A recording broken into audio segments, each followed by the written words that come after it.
ጤና ይስጥልን የጣና ቲቪ ተከታታይ ቤተሰቦቻችን፣ እነሆ የሰዓቱን የጣቢያችን ዜና መረጃና ዜና ትንታኔዎቻችን ይዘንላችሁ ቀርበናል። አክብሮታዊ ግብዣችንን እያስቀደምን በቅድሚያም አበይቶች እናቀርብላችኋለን። በኢትዮጵያ የፓርቲ ፖለቲካ ታሪክ ውስጥ በሴራ ፖለቲካ ጥርሳቸውን የነቀሉ ተብሎ የሚነገርላቸው ከያ ትውልድ እስካሁኑ ትውልድ ድረስ ስማቸው በክፋት የሚነሳው ብርሃኑ ነጋ ከኢዜማ ሊሰናበቱ ነው። ብርሃኑ ብቻ ሳይሆኑ ሌሎች አመራሮችም ሊሰናበቱ ነው ተብሏል። ለመሆኑ ብርሃኑ ነጋ ምን ገጠማቸው ስንል መረጃውን ፈትሸናል። ከቀደመ የኋላ ታሪካቸው እስካሁኑ ሚናቸው ድረስ አዳዲስ መረጃዎችን ይዘናል። ብልጽግና በወታደራዊ ግምገማው ኩብለላ የስርዓት ያደጋ ነው ሲል ቢገመግምም በምርኮና በኩብለላ ከብልጽግናው አገዛዝ የግዳጅና ስምሪት ቀጠና የሚወጣው የሰራዊት ቁጥር በየዕለቱ በመጨመር ላይ ነው። በከፍተኛ ጀኔራል መኮንኖች ዘንድ ከፍተኛ ድንጋጤ እያደገ ይገኛል። የዚሁ ድንጋጤ አካል የሆነው በአንድ ቀጠና ብቻ 25 ወታደሮች በመኮብለል ፋኖን ተቀላቅለዋል። በሌላ በኩል የብልጽግናው አገዛዝ ከአንድ ቤተሰብ 5 ወጣቶችን ለውትድርና ማፈሱን ከምርኮኞች አንደበት ተረጋግጧል። አብራችሁን ስትዘልቁ ትሰሙታላችሁ።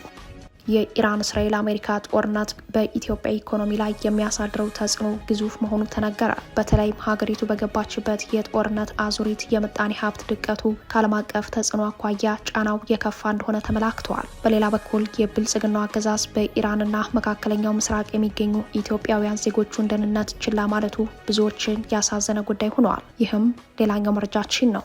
እየጠበቅናቸው ነው። ይህንን ያሉት የኢራን ውጭ ጉዳይ ሚኒስተር ናቸው። ኢራን የእስራኤልና የአሜሪካን የምድር ወረራ ለመመከት ሙሉ እምነት እንዳላት በወታደራዊና የፖለቲካ መሪዎቿ በኩል ገልጻለች። የምዕራቡ ዓለም ተንታኞች ደግሞ ጦርነቱ በአብዮታዊ ዘቡ የበላይነት እየተመራ በመሆኑ በኢራን የስርዓት ለውጥ ለማምጣት በሜካናይዝድ የታገዘ ልዩ ኃይል ስፔሻል ፎርስ ማዝመት ይገባል በማለት ላይ ናቸው። ትራምፕ በበኩላቸው የአያቶላ ልጅ ለኢራን መሪነት ቢመረጡ አልቀበልም ብለዋል። ለሰዓቱ የመረጥንላችሁ ዜና ትንታኔያችን ነው። እነዚህንና ሌሎችን ይዘናል። አሁን ወደ ዝርዝር መረጃዎቹ እናመራለን።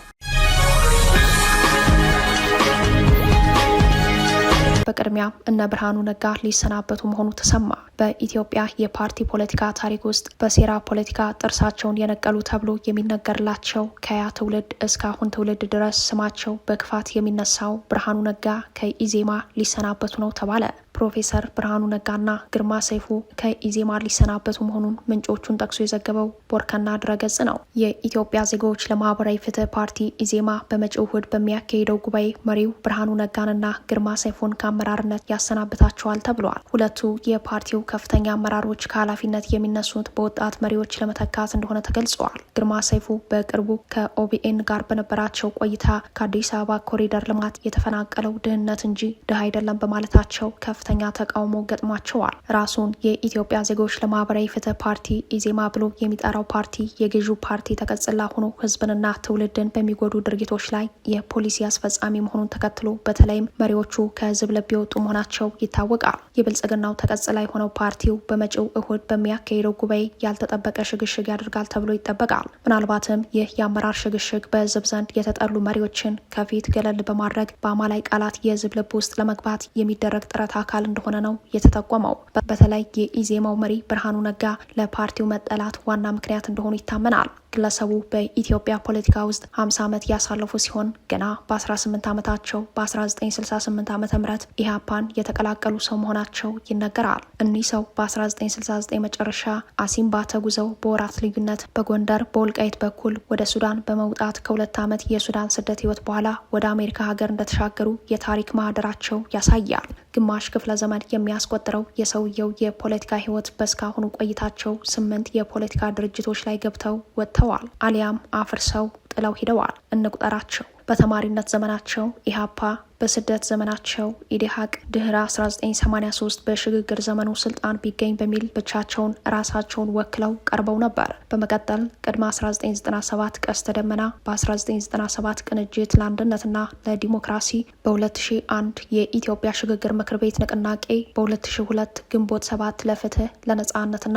ለዲሞክራሲ ንቅናቄ፣ በ2008 ወደ አስመራ በመጓዝ በአርበኞች ግንባር ጋር ውህደት በመፍጠር አርበኞች ግንቦት 7 የሚል ድርጅት እንዳዋለዱ ይታወሳል። በመቀጠል እዛው ኤርትራ በረሃ በ2009 ዓ.ም አርበኞች ግንቦት 7 ከደምሂት ጋር የጋራ ጥምረት ፈጠረ ተብሎ ሀገር አድን የሚባል ጥምረት መሰረትኩ ማለታቸው አይዘነጋም። እኒህ ግለሰብ በ2011 ኢዜማ ብለው ፓርቲ በመመስረት በመሪነት ተቀምጠው በምርጫ ያላገኙትን ስልጣን በአብይ አህመድ ስጦታ በ2014 የብልጽግና ሚኒስትሮች ምክር ቤት አባልና ትምህርት ሚኒስተር ሆነው በመሾም የ50 ዓመት የፖለቲካ ጉዟቸውን በከፋ የታሪክ ምዕራፍ ወደ መቋጨት ደርሰዋል። ብርሃኑ በዚህ ሁሉ የፖለቲካ ጉዟቸው ከኢሃፓና ከብልጽግና ውጭ በሌሎች ድርጅቶችና ንቅናቄዎች ወይም ጥምረቶች ሰብሳቢ፣ ሊቀመንበር፣ ፕሬዚዳንት በመሆን ሰርተዋል። አንዱን አፍርሰው ሌላ ውስጥ ይገባሉ። የገቡበትን በትነው ሌላ ይመሰርታሉ። የብርሃኑ ነጋ የ50 ዓመት የፖለቲካ ህይወቱ ይህ እንደሆነ የመጡበት መንገድ ያሳያል። ማፍረስ፣ መበተን፣ ማሴር፣ መገበር የእኒህ ሰው የፖለቲካ ዋና ዋና የታሪክ አንጓዎች ናቸው። በአንዱም ድርጅት መፍረስ ውስጥ ኃላፊነት ሲወስዱ አይታይም። ሁሌም ሰዎች ላይ ጣታቸውን መቀሰር የኖሩበት የህይወት ልምምዳቸው አካል ነው። በፖለቲካ አስተሳሰብም ሆነ በአቋም ደረጃ ብርሃኑ ነጋ የወጡበትን ታላቁን ታታሪውንና ሀገር ወዳዱን የጉራጌ ህዝብን የማይወክሉ ናቸው ብለው የሚያምኑ ወገኖች ግለሰቡን ከኦነጋውያን በላይ ዛሬም ጸረ አቢሲኒያ የሆነ አቋም የያዙ ናቸው ይሏቸዋል። የብልጽግናው አገዛዝ ከአንድ ቤተሰብ 5 ወጣቶችን ለውትድርና ማፈሱን ከምርኮኞች አንደበት ተረጋገጠ። በሌላ በኩል በአንድ የውጊያ ቀጠና ብቻ 25 የአገዛዙ ወታደሮች ፋኖን መቀላቀላቸው ተሰምተዋል። የብልጽግናው አገዛዝ በሚከተለው የጦርነት ፖሊሲ የተነሳ በቀጠለው ጦርነት ያጋጠመውን የሰው ኃይል ክፍተት ለመሙላት አፈሳን የፖሊሲ ማስፈጸሚያ አድርጎ መቀጠሉ በውጊያ ሜዳ ላይ አያሌ የኢትዮጵያ ወጣቶችን ህይወት በከንቱ እንዲቀጠፍ ምክንያት ሆኗል። ከሰሞኑ በአዊ ዞን ጃዊ ወረዳ በአፋበን ቴዎድሮስ 3ቱም ኮሮች በቅንጅት በመሩት ከባድ ውጊያ ከአገዛዙ የተማረኩ ሰብአዊ ምርኮኞች ቃላቸውን በሰጡበት ወቅት ከአንድ ቤተሰብ 5 ወጣቶች ታፍሰው በግዳጅ ወደ ውጊያ መግባታቸውን ከ5 ወንድማማቾች አንደኛው ምርኮኛ እንደሚከተለው ቃሉን ሰጥተዋል። ወደዚህ ቤት ውስጥ የገባነው 5 ወንድማማች ነን። 5 ወንድማማች ያው ቀኑ ቅዳሜ ነው ጣጥተን እንደዚህ ይሄርን እያለን 5ታችን ታፍሰን የገባነው ማለት ነው። ከ5ታችን ውስጥ ግን የቀረው ነው። የት ነበር የገባው? ወደ መከላከያ ታፍሽ ነው። ስንት ዓመት ይሆናል መከላከያ ውስጥ ገባ? አመት ያልሞላኝ 3ኛ ወር ነው የተከላከለ። 3 ወር ነው። አዲስ ነው። ምን ነበር የምትሰራው ከመከላከያ ከመግባት በፊት? ብዬ በቃ የሆቴል ቤት ምናምን ነው ይቃጣው ምናምን ፈሳ ነበር። ሞተር ሲሰራ ነበር ገባው። እዛ ማታ ከቀበሌ አነሱ። በማታ ሞተር እየሰራው ነበር። አፈሱ ጧት ስታዲየም አስገቡን ቀበሌ አሳድረው። ከዛ በኋላ በንጋታው መጣል ብርሸለው። በዚህ መንገድ በውጊያ ላይ የሚማረኩ እድለኛ ወጣቶች ህይወታቸው መትረፍ ቢችልም በርካታ የኢትዮጵያ ወጣቶች ከመንገድ ላይ ታፍሰው በለብ ስልጠና ወደ ውጊያ የሚገቡ መሆኑን ተከትሎ በማያምኑበት ውጊያ ውድ ህይወታቸውን እያጡ ይገኛሉ። አገዛዙ በበኩሉ ጽንፈኛውን ኃይል አጥፍቼዋለሁ፣ ደምስሼዋለሁ በሚሉ የፕሮፓጋንዳ መልእክቶቹ የበላይነት እንዳለው ለማሳመን ጥረት ማድረጉ እንደቀጠለ ነው። በሌላ የግንባር መረጃችንም ብልጽግና በወታደራዊ ግምገማው ኩብለላ የስርዓት ያደጋ ነው ሲል ቢገመግምም በምርኮና በኩብለላ ከብልጽግናው አገዛዝ የግዳጅና ስምሪት ቀጠና የሚወጣው የሰራዊት ቁጥር በየዕለቱ በመጨመር ላይ ነው። በዛሬው ዕለት በአንድ የውጊያ ቀጠና ብቻ 25 የአገዛዙ ወታደሮች ፋኖን መቀላቀላቸው ታውቋል። አፋብን ያስቀመጠው የምህረት አዋጅ ቀነ ገደብ ቢጠናቀቅም እጅ የሚሰጡ ወታደሮች ቁጥር እየጨመረ ነው የሚለን የጣና የግንባር ዘጋቢ ዛሬ ዕለተ አርብ የካቲት 27 ቀን በወሎ ግንባር 2 ጋንታ የሰራዊት አባላት ከነሙሉ ትጥቃቸው ፋኖን ተቀላቅለዋል ሲል መረጃውን አድርሶናል። የብልጽግና መከላከያ ሰራዊት 1ኛ እዝ 203ኛ ኮር 83ኛ ክፍለ ጦር 25 አባላቶች ከነሙሉ ትጥቃቸው በሻምበል አዛዣቸው እየተመሩ መኔሌክ እዝ ልጅ ኢያሱ ኮር 23ኛ ክፍለ ጦር መቀላቀላቸው ታውቋል። የብልጽግናው አገዛዝ ያለ ጦርነት መኖር እንደማይችልና አሁንም በኢትዮጵያውያን መካከል ደም አፋሳሽ ጦርነት ለማካሄድ ዝግጅት መጨረሱን ተከትሎ ሰራዊቱ እየፈረሰ ፋኖን እየተቀላቀለ ይገኛል። ፋኖን መቀላቀል ብልጽግና ሰራሹን ጦርነት የመቃወሚያ አንድ መንገድ መሆኑ ታውቆ ቀሪ የሰራዊቱ አባላት ፋኖን እንዲቀላቀሉ ጥሪ ቀርበዋል። ከዚህ ጋር ተያይዞም በርካታ የብልጽግና ጥምር ሰራዊት እየፈረሰ ፋኖን እየተቀላቀለ ያለ ሲሆን ደቡብ ወሎ ዞን እየተንቀሳቀሰ ያለው 11ኛ እዝ 203ኛ ኮር 83ኛ ክፍለ ጦር የሰራዊቱ አባላት ክፍላቸው ውጊያ እያደረገ ባለበት ሁኔታ ተደራጅተው ወደ ኋላ በመውጣት ከነሙሉ ትጥቃቸው ፋኖን ተቀላቅለዋል። ይህ ክፍል በቅርቡ 2 ሞርተር፣ በርካታ የቡድንና የነፍስ ወከፍ መሳሪያ ከእግረኛ ሰራዊቱ ጋር ተንታና መቅደላ ላይ መማረኩ ይታወሳል። ብልጽግና ሰራዊቱን ገዢ በሆነ ሀገርና ሕዝብ አሻጋሪ አጀንዳ የሚይዝበትን የሚያታግልበት ሁኔታ እንደሌለና ከዚህ በኋላ በሐሰት ፕሮፓጋንዳ ሰራዊቱ የሚያስጨርስበት ጊዜ ማብቃቱን የሰራዊቱ አመራሮች ጨምሮ እየፈረሰ በቡድን ፋኖን መቀላቀሉ ትልቅ ማሳያ ነው ተብሏል። በጃዊ ከተፈጸመው የድሮን ጥቃት የተረፉ የዓይን እማኞች በአማራ ሕዝብ ላይ የተከፈተው ጦርነት ጅምላ ጨራሽ መሆኑን በዓይናችን አይተናል ሲሉ ምስክርነታቸውን ሰጡ። በድሮን ጥቃቱ የሞቱ 15 ንጹሃን ለገበያ የወጡ እንደሆኑም ታውቋል። የብልጽግናው አገዛዝ የካቲት 25 ቀን 2018 ከቀኑ 9 ሰዓት አካባቢ በምዕራብ ጎጃም ጃዊ ወረዳ ቀዝቃዚት ቀበሌ ጃዊ ገበያ ውስጥ በፈጸመው የድሮን ጥቃት 15 ንጹሃን ሰለባ ሆነዋል። በርካቶች ከባድና ቀላል ቁስለኛ ካስተናገዱበት ከዚህ ጥቃት የተረፉ ንጹሃን በሰጡት ምስክርነት ጥቃቱ የተፈጸመው በገበያ ቦታ ነው። በአካባቢው ምንም አይነት የፋኖ ኃይል እንዳልነበረም አስረድተዋል። ነዋሪ ነኝ እና የትናንቱ ክስተት እጅግ በጣም ለሰው ልጅ እንደኔ ባይና ያሳይ ብዬ ነው የምወስደው። በአጠቃላይ ግን ትናንት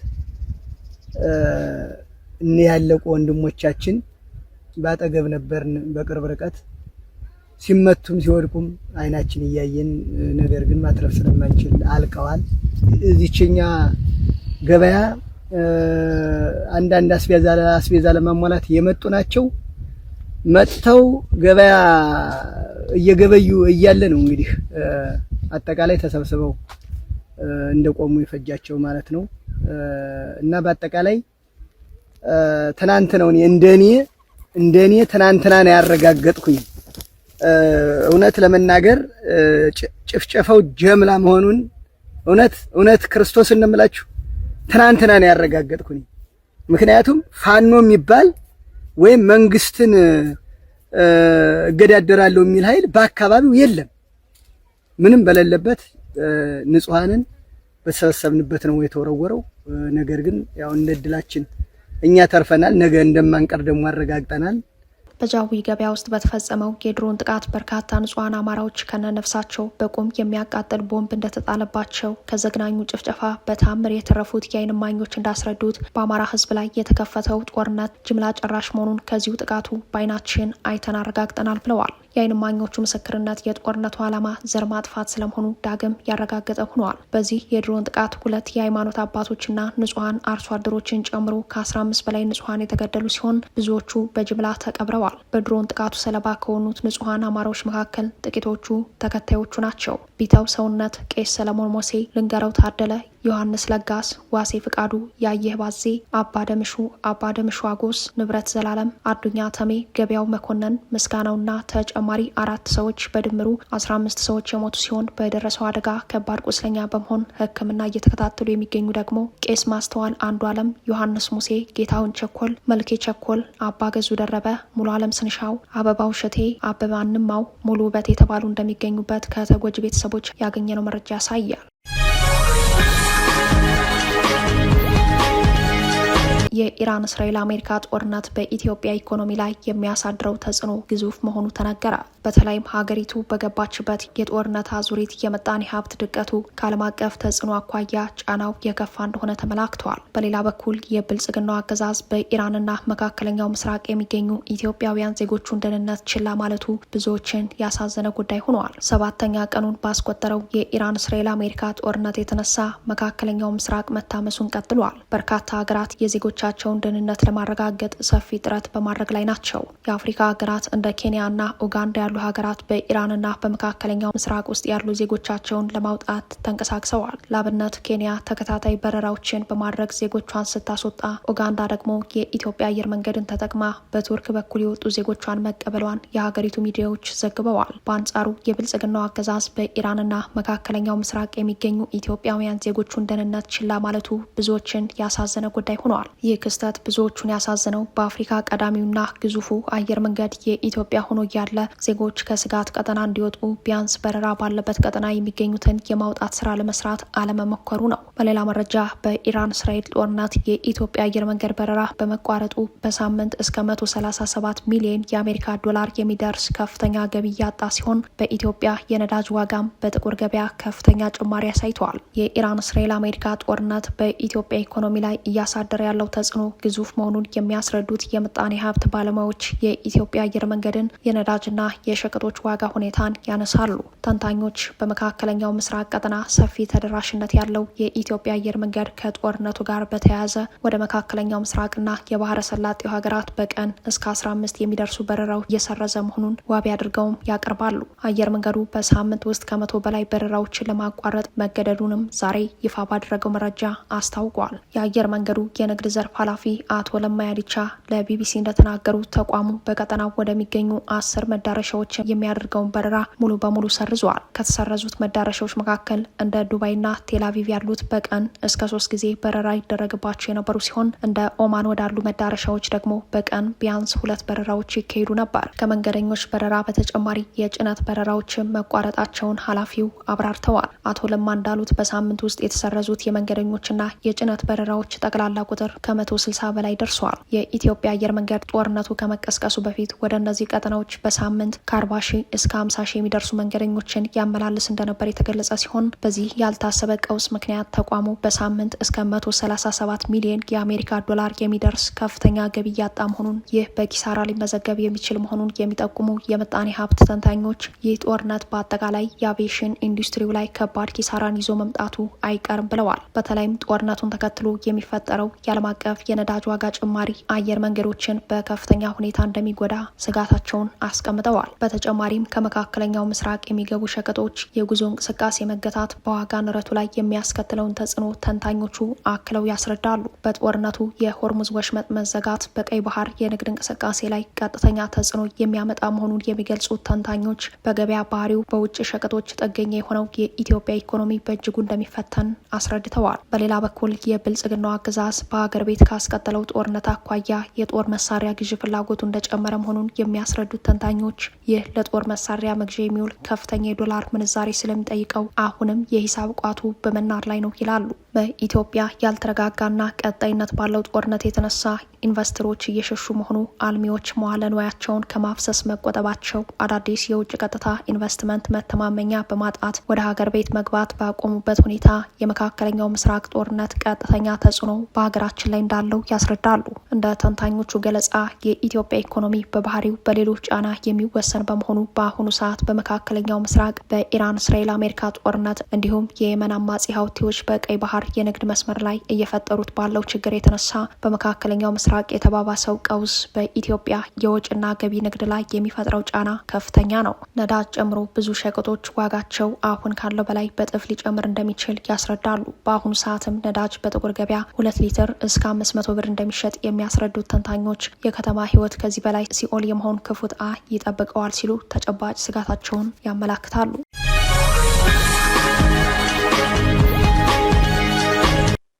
You were waiting for the U.S. military to invade the ground troops? Yes, because we are confident that we can confront them, and that would be a big disaster for them. እየጠበቅናቸው ነው። ይህንን ያሉት የኢራን ውጭ ጉዳይ ሚኒስተር ናቸው። ኢራን የእስራኤልና የአሜሪካን የምድር ወረራ ለመመከት ሙሉ እምነት እንዳላት በወታደራዊና የፖለቲካ መሪዎቿ በኩል ገልጻለች። የምዕራቡ ዓለም ተንታኞች ደግሞ ጦርነቱ በአብዮታዊ ዘዌ የበላይነት እየተመራ በመሆኑ በኢራን የስርዓት ለውጥ ለማምጣት በሜካናይዝድ የታገዘ ልዩ ኃይል ስፔሻል ፎርስ ማዝመት ይገባል በማለት ላይ ናቸው። ትራምፕ በበኩላቸው የአያቶላ ልጅ ለኢራን መሪነት ቢመረጡ አልቀበልም ብለዋል። በመካከለኛው ምስራቅ ያለው ጦርነት እጅግ አደገኛ ምዕራፍ ላይ በደረሰበት በዚህ ወቅት የኢራኑ የውጭ ጉዳይ ሚኒስተር አባስ አራግቺ ሀገራቸው ሊሰነዘር የሚችለውን ማንኛውንም የአሜሪካ የምድር ወረራ ለመመከት ዝግጁ መሆኗን በይፋ ተናግረዋል። ለአሜሪካው ኤንቢሲ ኒውስ ቃለ መጠይቅ የሰጡት ሚኒስተሩ ኢራን አሜሪካን እንደማትፈራና ወረራውንም እንደምትጠባበቅ ገልጸዋል። እነርሱን ለመጋፈጥ ሙሉ እምነት አለን፣ ይህም ለእነርሱ ትልቅ ጥፋት ይሆናል ብለዋል። ምንም እንኳን አሜሪካና እስራኤል ከፍተኛ ጥቃት እየሰነዘሩ ቢሆንም ኢራን እስካሁን የተኩስ አቁም እንዳልጠየቀች የውጭ ጉዳይ ሚኒስተሩ አረጋግጠዋል። ባለፈውም ቢሆን ተኩስ አቁም የጠየቀችው እስራኤል ናት በማለት የሀገራቸውን የመቋቋም አቅም ለማሳየት ጥረት አድርገዋል። ይህ መግለጫ የተሰጠው የኢራኑ የበላይ መሪ አያቶላ አሊ ሀሚኒና ከፍተኛ የደህንነት ባለስልጣናት የተገደሉበት 7ኛ ቀን በተቆጠረበት በዛሬው ዕለት ነው። ጦርነቱ በአሁኑ ሰዓት በኢራኑ አብዮታዊ ዘብ የበላይነት የሚመራ መሆኑ በግጭቱ ዙሪያ የፖለቲካ መፍትሄዎችን ሩቅ አድርጎታል። ኢራን አዳዲስ ስልታዊ የጦር መሳሪያዎቿን ከደበቀችበት ዋሻ ማሳየት የጀመረችውም የተካሄደውም በአብዮታዊ ዘቡ ውሳኔ እንደሆነ ይህም የስነልቦና ጦርነቱ አንዱ አካል መሆኑም ተጠቁመዋል። የምዕራቡ ዓለም ጥቅም አስከባሪ የሆኑ ተንታኞች እንደሚሉት በኢራን የመንግስት ለውጥ ለማምጣት የአየር ድብደባ ብቻ በቂ አይደለም የሚል ሞግት አላቸው። በቴሄራን ስር ነቀል የስርዓት ለውጥ ለማምጣት የአየርና የባህር ኃይል ድብደባዎች እንደተጠበቁ ሆነው በሜካናይዝድ የታገዘ ልዩ ኃይል ስፔሻል ፎርስ መግባት አለበት የሚል ሀሳብ በማንሳት ላይ ናቸው። የጦርነቱ ግብ የስርዓት ለውጥ ከሆነ በምድር መዋጋት አማራጭ መሆኑን የሚያስረዱት ተንታኞቹ በኢራን መንግስት ላይ ብረት ያነሱ የኩርድ አማጽያን ስርዓቱን ለማዳከም ያግዛሉ የሚል እምነት አላቸው። በሞሳድና በሲአይኤ ሀሳብ አቅራቢነት 6 የተለያዩ የኩርድ አማጽያንን በማስታጠቅ በኢራን ላይ ያዘመቱት እስራኤልና አሜሪካ የእግረኛ ውጊያው ለስርዓታዊ ለውጥ ወሳኝ ወታደራዊ እርምጃ እንደሆነ ያመኑ መስለዋል። የኩርድ አማጽያን በአመዛኙ በሶሪያና በኢራቅ አካባቢዎች የሚንቀሳቀሱ ሲሆን አማጺ ኃይሎች ወደ ኢራን ከገቡ በኋላ ቱርክን ጨምሮ በተለያዩ የቀጠናው ሀገራት የተበተኑ ኩርዶች ለትጥቅ ትግል መንቀሳቀሳቸው ተሰምተዋል። ይህ በእንዲህ እንዳለም ፕሬዚዳንት ትራምፕ ኢራን የሟቹ አያቶላ አሊ ሀሜኒ ልጅ ሞጅታባ ሀሜኒ ቀጣዩ የሀገሪቱ የበላይ መሪ አድርጋ ብትሾም እንደማትቀበሉ ተናግረዋል። ምንም እንኳን የኢራኑ መንፈሳዊ መሪ ምርጫ በይፋ ያልተገለጸ ጉዳይ ቢሆንም ፕሬዚዳንቱ ከአብዮታዊ ዘቡ ጋር እጅግ የጠበቀ ግንኙነትና ድጋፍ ያላቸውን የሟቹ አያቶላ አሊ ሀሜኒ ልጅ ሞጅታባ ሀሜኒ ቀጣዩ የሀገሪቱ የበላይ መሪ ሆነው ቢሾሙ እንደማይቀበሉ ነው ከወዲሁ ያረጋገጡት። ትራምፕ በራሳቸው ትሩዝ ሶሻል የተሰኘ ማህበራዊ ገጽ ላይ ባሰፈሩት መግለጫ ጦርነቱ የሚያበቃው አሁን ያለው የኢራን መንግስት ስልጣኑን ሲለቅ ብቻ መሆኑን ገልጸዋል። ጦርነቱ ሲያበቃ አሜሪካና አጋሮቿ ለኢራን ተቀባይነት ያለው መሪ እንደሚመርጡ ገልጸዋል። ፕሬዚዳንት ዶናልድ ትራምፕ በሌላኛው የመድረክ ንግግራቸው ደግሞ የአሜሪካ ጦር ከእስራኤል አጋሮቹ ጋር በመሆን ጠላትን ካቀርነው ጊዜ ቀድመንና ማንም ባልጠበቀው ደረጃ እያደቀቅን ነው ብለዋል። ባለፉት 3 ቀናት ውስጥ ብቻ 24 የኢራን የጦር መርከቦች ወድመዋል። አሁን የኢራን ባህር ኃይል የለም ሲሉ ፎክረዋል። ኢራን ሚሳኤል በላከች በ4 ደቂቃ ውስጥ ማስወንጨፊያዋ እንደሚመታ የገለጹት ትራምፕ የኢራን ባለስልጣናት አሁን ለድርድር እየደወሉ ቢሆንም እኛ አሁን ከእነርሱ በላይ መዋጋት እንፈልጋለን ብለዋል። በኢራን ላይ የሚካሄደው የአየር ጥቃት 7ኛ ቀኑን በያዘበት በዚህ ወቅት ፕሬዚዳንት ዶናልድ ትራምፕ የኢራን አገዛዝ ያለምንም ቅድመ ሁኔታ እጅ ካልሰጠ በስተቀር ምንም አይነት ዲፕሎማሲያዊ ድርድር እንደማይኖር በይፋ ማስታወቃቸውንና የኢራን ባለስልጣናት ለእግረኛ ውጊያ እየጠበቅናቸው ነው ማለታቸው የጦርነቱን ቀጣይነት ያሳዩ ኃይለ ቃሎች ሆነዋል። እስራኤልና አሜሪካ ጥቃታቸውን አጠናክረው የቀጠሉ ሲሆን ዛሬ 50 የእስራኤል ተዋጊ ጀቶች ሟቹ አያቶላ ሀሜኒ ይጠቀሙበት የነበረውን የምድር ውስጥ ምሽግ ሙሉ በሙሉ አውድመዋል። በሌላ በኩል በዛሬ ዕለት ብቻ የተባበሩት አረብ ኤምሬትስ ወደ አየር ክልሏ የተተኮሱ 9 ባላስቲክ ሚሳኤሎችንና 109 ድሮኖችን መታመጣሏን አስታውቃለች። ክቡራትና ክቡራን ቤተሰቦቻችን ለሰዓቱ የተሰናዱት መረጃዎቻችን የተከታተሏችኋችሁን ይመስሉ ነበር። አብራችሁን ስለቆያችሁ ልባዊ ምስጋናችን ድረሳችሁ እያለን የጣና ቲቪ ወቅታዊ ዜናዎች፣ ትንታኔዎችና ልዩ ልዩ ፕሮግራሞች እንዲደርሷችሁ ቻናላችን ሰብስክራይብ በማድረግ ቤተሰብ ይሁኑ። በተሳትፎ የትግል ሚዲያው እንዲያጠናክሩ ጥሪያችን አቀርባለን። ጣና ቲቪ ከሀቅ ጋር